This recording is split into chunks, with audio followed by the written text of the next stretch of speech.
Hello, my name is Apollo and welcome to Pantheon Talks. Today we will begin a new ongoing series entitled First Impressions, which basically means we'll give our initial thoughts on Webtoon original series, the good, the bad, and the ugly. So to kick things off, we're going to start with the Cursed Princess Club.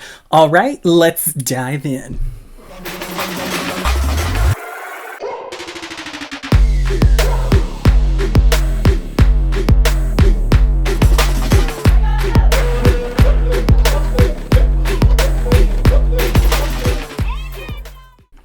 So right off the bat, in episode 1, within a matter of a few panels, along with the really interesting eerie music, I was intrigued. The tonal setup in the beginning is literal perfection. It makes me feel like I'm reading the opening of a semi-scary Beyonce music video. If you get it, you get it.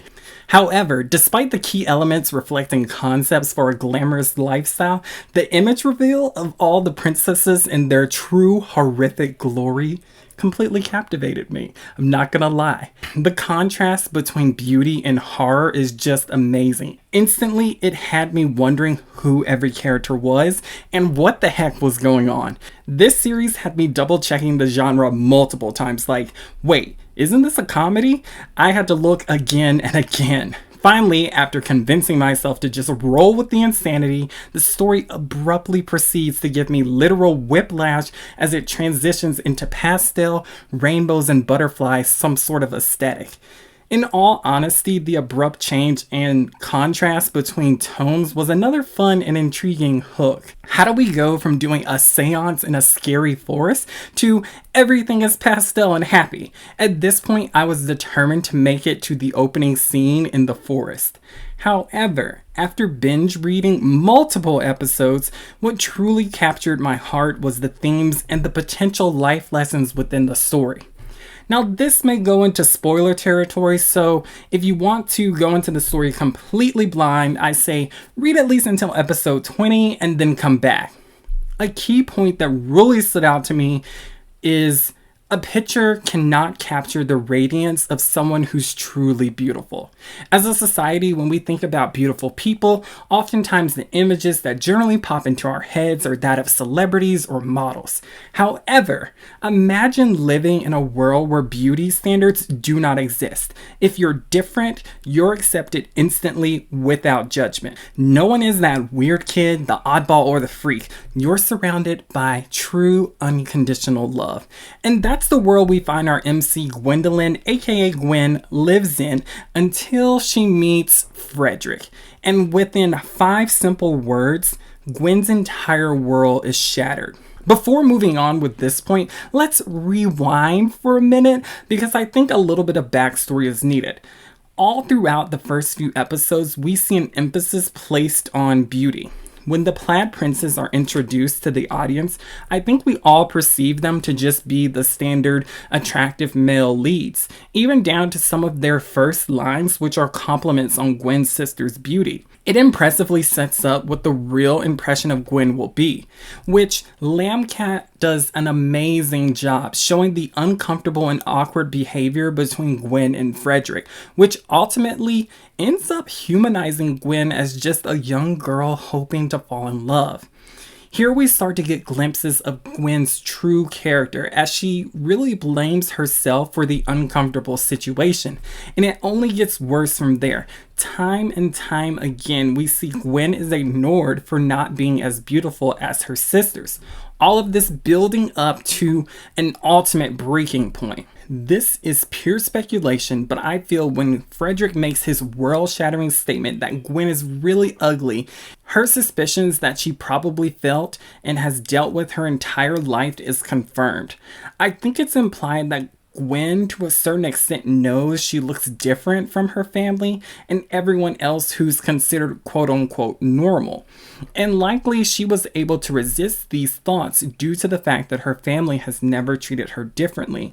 And when we think about her disconnection to the world, she has never had to face this issue or deal with outside individuals who aren't under the king's thumb.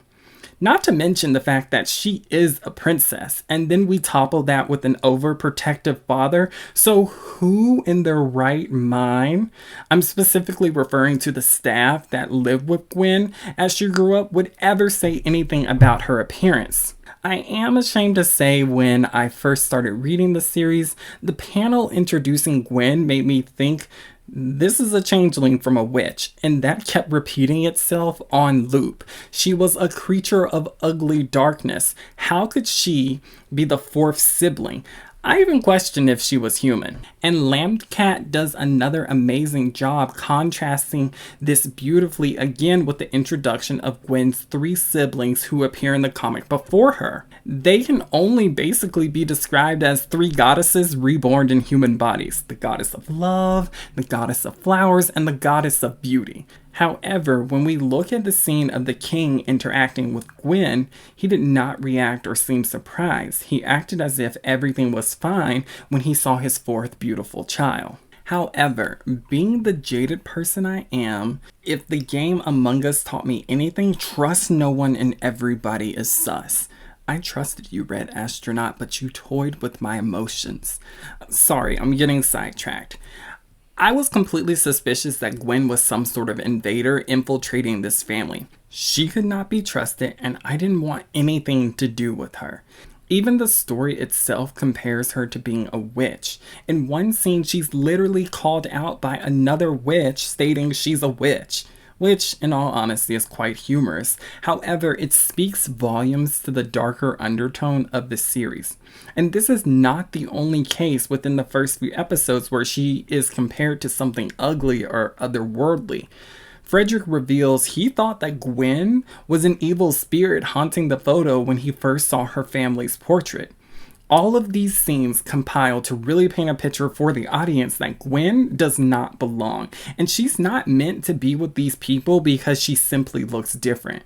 Looking back, there is literally no reason to feel suspicious of her. And as I continued to read, I just knew she was going to reveal her evil side soon. In episode 3, though, we truly start to see the heart of the series develop. As the family, and especially the sisters, interact with each other, it starts to sway my heart. A line that really stands out to me was, "Everything looks lovely on you." This was directed to Gwen. This statement is so simple, but it truly reveals to me the way her family views her. Their understanding of beauty makes the audience question our own understanding of this subjective topic. It makes us ask ourselves, did I prejudge this character incorrectly? Am I a shallow monster obsessed with pretty characters? And for me, I'm just going to have to say yes, because I know that's the truth. As the story continues to unravel, Gwen's beauty, piece by piece, in tiny glimpses, reveals, in my opinion, that she's the most beautiful of the four siblings. I'd even say she could have been a reincarnated goddess herself, the goddess of kindness. However, despite her family's support, the words from a stranger are enough to snap the thin cord of her rose-tinted glasses. And this is the reality we all live in. People prejudge us based off of our appearances, and the words of anyone can shatter us emotionally. The smallest things can make an individual feel like an outcast. And although this story is definitely 100% without a doubt a comedy, the message and themes are so powerful and connect to people who really struggle to feel accepted. This story is crafted so carefully, and the hard topics are handled so skillfully, so make sure to give it a chance. I was on the fence when I initially picked it up. I thought it was going to be too sweet, and especially as someone who loves a more grittier story, this webtoon really surprised me with how much it evoked an emotional response for me. When the characters were struggling, I felt what they were feeling. I found myself traveling on this journey of self-love and acceptance with Gwen, and it taught me a lot of things about myself. And I think it helped me to have a more well-rounded perspective on the concept of beauty. So I highly recommend this series, and if you're interested, there is a link in the description. Please check out the Cursed Princess Club on Webtoons, and be sure to support the creator Lambcat on all of their social media. If you have any webtoons you'd like to hear our thoughts on, then please tell us which ones in the comments below. If you enjoyed this video, please subscribe, leave us a like, a comment, and most definitely ring the bell. Be sure to follow us on all of our social media, links in the description below. We are particularly active on Instagram, so if you want to chat with us, then feel free to pop on by. Alright, I'll catch you in the next video.